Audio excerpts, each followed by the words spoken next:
Bonjour, je vais vous apprendre à télécharger sur une newsgroup. Alors, dans un premier temps, je vais faire une première vidéo en vous présentant les applications qu'il vous faudra installer sur votre PC ou votre Mac. Ensuite, je ferai une seconde vidéo où nous pourrons voir différentes offres que proposent divers fournisseurs Usenet. Et ensuite, je ferai une troisième vidéo pour vous expliquer comment configurer et utiliser les logiciels pour télécharger sur les newsgroups. Donc, dans un premier temps, je vais vous montrer les applications à utiliser. En sachant que moi je suis sur Mac, donc je vais vous montrer à la fois les applications que j'utilise sur un MacBook Pro, mais je vais aussi vous montrer par le biais des sites des éditeurs des logiciels alternatifs pour Windows. Donc sur Mac, c'est simple. J'utilise. Alors déjà, il vous faut trois applications obligatoires. Donc ces trois applications, en sachant, voilà, je n'avais plus de souris, en sachant que il vous faut une application pour télécharger sur une newsgroup. Donc moi j'utilise NZB Vortex. Il y a une autre alternative plus chère qui s'appelle Unisson. Plus chère dans le sens où elle vaut dans les 25 euros si je ne dis pas de bêtises. On va aller voir ça tout de suite. Hop.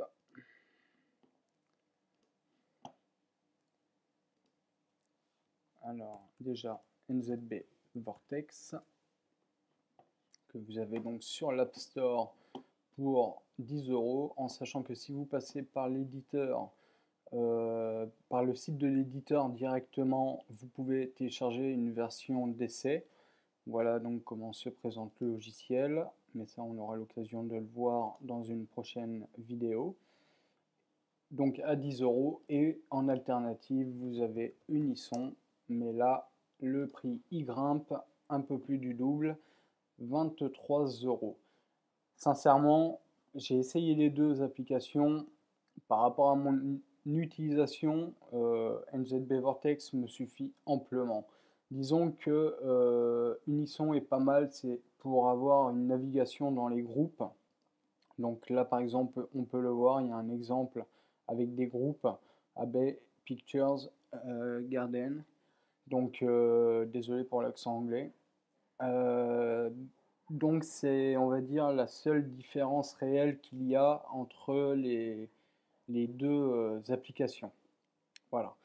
Ensuite, il vous faudra une application de réparation. Il arrive, rarement, mais il arrive que des téléchargements passent mal parce que sur les serveurs, il y a des parties en moins ou il y a des parties qui sont corrompues avec le temps.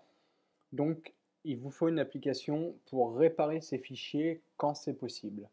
Donc, j'utilise MacPart Deluxe, application gratuite que l'on trouve sur le site directement en tapant MacPart Deluxe dans Google. Et ensuite, il vous faut une application de décompression. J'utilise The Unarchiver que vous pouvez aussi trouver sur l'App Store. C'est gratuit. Il prend pas mal de formats, hein, dont les rares, les zip, etc. Les formats les plus connus. Vous voyez que j'ai deux autres applications. Alors moi, je vous en conseillerais une des deux, c'est XTM Merge. C'est en fait pour les formats qui sont peu connus et pas très utilisés comme les formats XTM. Et pour ce type de format, il faut une application spéciale. Donc j'utilise XTM Merge qui se trouve aussi sur Google sans problème. Voilà. Nous allons donc maintenant passer à la version Windows et aller voir sur les sites des éditeurs ce qu'ils proposent. En sachant que je viens de vous parler de XTM Merge, la version que je vous conseille sous Windows n'est ni plus ni moins que la vraie version qui prend en compte ce format qui est Extreme Split. Voilà, on est sur le site. vous pouvez télécharger donc Xtreme Split, c'est gratuit, sur le site. Il y a une version Linux et une version Windows. Voilà. Ensuite, je vais vous conseiller en logiciel de décompression 7-Zip. 7-Zip qui est un programme gratuit, complet. Il prend les fichiers rares, il prend les fichiers zip, etc. Enfin, les fichiers les plus connus sont pris en compte. Ensuite, je vais... Oups, excusez-moi. Je vais vous recommander QuickPar pour pallier à MacPar Deluxe. Donc QuickPar pour Windows, donc quickpar.org.uk. Cette application donc servira à réparer les fichiers, s'ils sont corrompus bien sûr. Et ensuite, en dernier, je vous réserve donc les deux applications que j'ai retenues sous Windows pour télécharger sur Linux Group, à savoir AltBeans, donc qui est un petit logiciel très complet, très léger et gratuit. J'ai une préférence pour ce programme sous Windows parce que je l'ai utilisé pendant pas mal d'années et sincèrement, il est très performant. Il ne plante jamais, il foire très très rarement les téléchargements, contrairement à d'autres applications que j'avais testées et où ça m'arrivait fréquemment. Et avec AltBeans, j'ai jamais eu de soucis de cet ordre, donc je vous la recommande. Et au pire, vous avez aussi une application qui est fort connue par les internautes téléchargeant sur les newsgroups, que je n'ai jamais utilisé personnellement, c'est Grabit. Voilà, donc le site c'est shemes.com, S-H-E-M-E-S.com.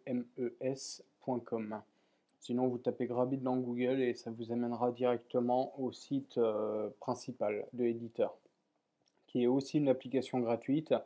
Maintenant, je vous en dirai pas plus, je sais juste que de réputation, c'est une application qui est recommandée.